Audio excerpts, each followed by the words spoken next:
విజయలక్ష్మి గారు నమస్కారం అండి. నమస్కారం శ్రీలక్ష్మి గారు. మన నంబర్లే కాకుండా ప్రపంచం అంతా మన పదాలు కూడా చాలా వాడుకుంటోంది. ఎప్పటికప్పుడు ఆక్స్ఫర్డ్ డిక్షనరీ ఇంకా ఎన్రిచ్ అవుతోందంటే అన్ని దేశాల పదాలు, ఎక్కువ పాపులర్గా ఉన్నటువంటి పదాలన్నీ వాడుకుంటోంది. అందరికీ తెలిసిన సత్యమే, భారతదేశంలో ఉన్నంత పాపులేషన్ ఎక్కడా లేదు. అందరూ మన భారతీయులే చాలా చోట్ల ఉన్నారు కనుక వీళ్ళు వాడేటటువంటి పదాలు అంకెలే కాకుండా పదాలు కూడా విపరీతంగా మన పదాలు అందరూ కూడా వాడుకుంటున్నారు. అసలు కొన్ని పదాలు నేను చెప్పేదాకా అది అరే మన తెలుగు పదం, అదే మన సంస్కృత పదమే కదా అనేది మీకు అర్థం కాదు. మదర్ మాత, బ్రదర్ భ్రాత, ఫాదర్ పిత, డాటర్ అని అలా ఎందుకు పెట్టుకున్నారా? స్పెల్లింగ్ అనిపిస్తుందా? దుహిత అంటే కూతురు, దౌహిత్రుడు అంటారుగా మనవాడిని. దుహిత కూతురు, డాటర్ వాళ్ళ స్పెల్లింగ్ DAUGHTER అని వస్తుంది వాళ్ళ స్పెల్లింగ్ కూడా. చూడండి స్పెల్లింగ్ కూడా అలాంటి డాటర్. సూనహ అంటే సన్ కొడుకు, సూన అంటే కొడుకు.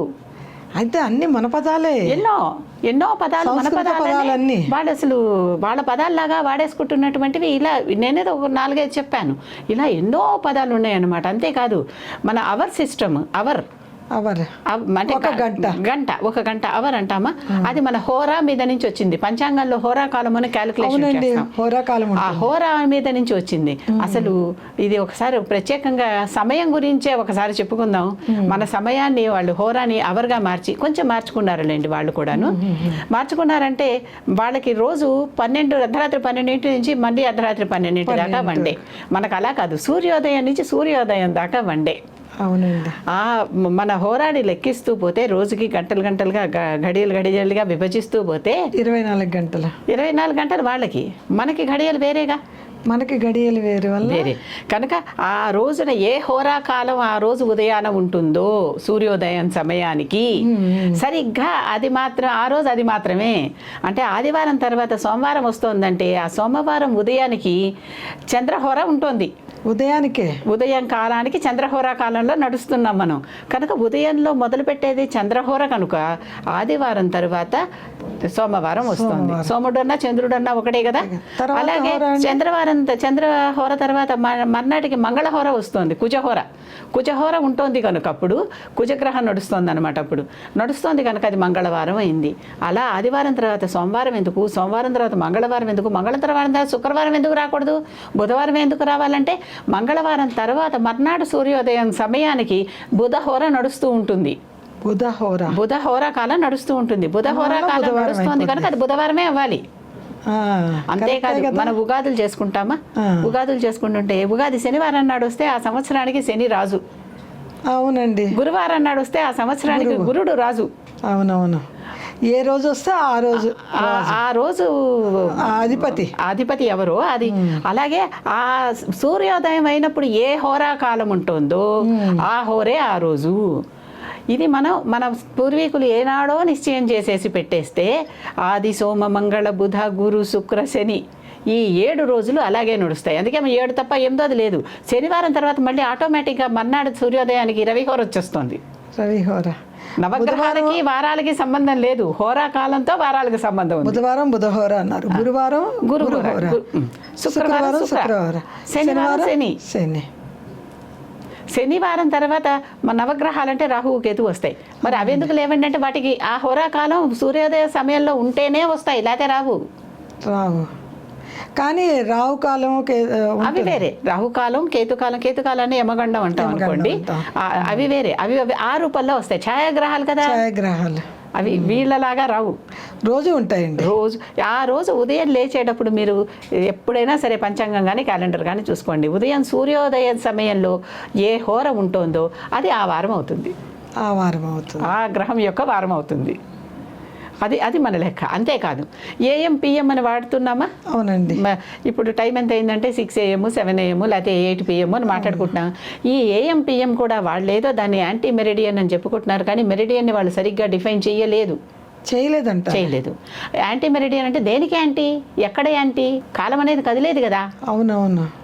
కాలం అనేది స్థిరంగా ఒక చోటు ఉండిపోయేది కాదుగా. కాలం కరెక్ట్ అండి. ఒక లైన్ గీసేసి దీనికి ఇది యాంటీ కాదు అని చెప్పడానికి అది కదులుతోందిగా, అది ఉండట్లేదుగా స్థిరంగా ఒక చోట. డేట్ లైన్ అని మనం ఫిక్స్ చేసుకున్నది, మనం ఒక లైన్ గీసుకొని ఇక్కడి నుంచి డేట్ మారుతుందని మనమే ఒక పద్ధతి పెట్టుకున్నాం అంతే. కానీ మనం ఏఎం పిఎం అనేది మన దాని నుంచే వాళ్ళు ఏఎం పిఎం తీసుకున్నారు. మార్తాండు అంటే సూర్యుడిని బట్టి కదా మనకి సూర్యోదయం సూర్యాస్తమయం అయ్యేది, సూర్యుడు కదలికని బట్టి కదా రోజు అయ్యిందా రోజు కాలేదా అని అనుకునేది. కనుక ఆరోహణం మార్తాండస్య, సూర్యోదయ కాలం నుంచి మార్తాండు ఎదుగుతూ ఉంటాడు. ఆరోహణం అంటే ఎక్కటం, ఎక్కుతూ ఉంటాడు కనుక ఈ ఏఎం కాలం అంతా, ఏది ఏఎం కాలం ఉన్నా ఈ ఏఎం అంతా ఆరోహణం మార్తాండస్య అంటే మార్తాండు ఎక్కుతున్న కాలము. మళ్ళీ సూర్యాస్తమయ్యేసరికి దిగిపోతుంటాడు కదా, అప్పటి నుంచి మనం పిఎం వాడాలి. పతనం మార్తాండస్య, అప్పుడు పతనం దిగుతూ ఉంటాడు. పిఎం ఒకటి ఆరోహణం, ఒకటి పతనం. AM PM. వాళ్ళు ఏఎంని యాంటీ మెరిడియన్ పోస్ట్ మెరిడియన్ అని చెప్పుకున్నారు, కానీ అసలు విషయం అది కాదు. మార్తాండు ఏ దేశంలో అయినా ఇప్పుడు మనకి 12 AM అయితే ఇంకో చోట వాళ్ళకి 12 PM అవుతుందా? అంటే 12ని నువ్వు మార్నింగ్ అండ్ నైట్ అంటాం అనుకోండి. 11 AM ఇక్కడైతే 11 PM ఇంకో చోట అవుతుందా? అంటే ఏంటి, అక్కడ పతన దశలో ఉన్నాడు, ఇక్కడ ఆరోహణ దశలో ఉన్నాడు సూర్యుడు. అందులో చూడండి, మిట్ట మధ్యాహ్నం అయితే సూర్యుడు నన్నెత్తి మీద ఉంటాడు. అవునా, అర్థమవుతుంది కదా. ఈ రకంగా మనవన్నీ మన సమయాన్ని అంటే మనం వాడుకునే సమయాన్ని వాడుకున్నారు, మనం మాట్లాడే పదాలను వాడుకున్నారు, అన్నిటినీ వాడుకున్నారండి. ఇది వాడుకున్నారు అది వాడుకోలేదని లేదు. కాకపోతే విజ్ఞానం అనేది అందరిది. అందుకనే నేను ఎప్పుడు ఏమని చెప్తా, ప్రపంచమంతా కూడా సనాతనమే వాడుతోంది అంటున్నా. చాలా చాలా చక్కగా సనాతనమే వాడుతుంది. వాళ్ళు ఒప్పుకొని ఒప్పుకోకపోని అంతే, సత్యం అదే, ఉన్న సత్యం అదే. సత్యాన్ని దాటి ఎక్కడికి ఎవరు వెళ్ళలేరు.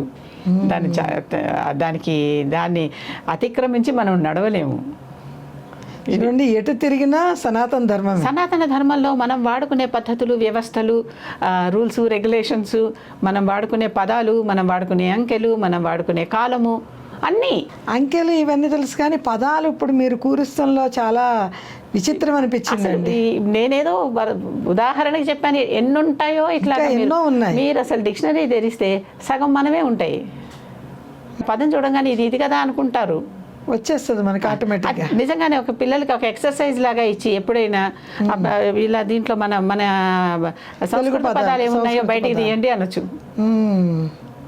ఆ రోజుల్లో సంస్కృతమే భాష కదా, అదొకటే భాష. తర్వాత మన అవసరాల కొద్దీ మనం రకరకాల భాషలు పెంపొందించుకున్నాం. చాలా భాషలు వచ్చేసాయి ఇప్పుడు. కనుక ఆ అవసరాన్ని బట్టి అన్నమాట. చాలా బాగా వివరించారండి విజయలక్ష్మి గారు. థ్యాంక్ యూ, నమస్తే.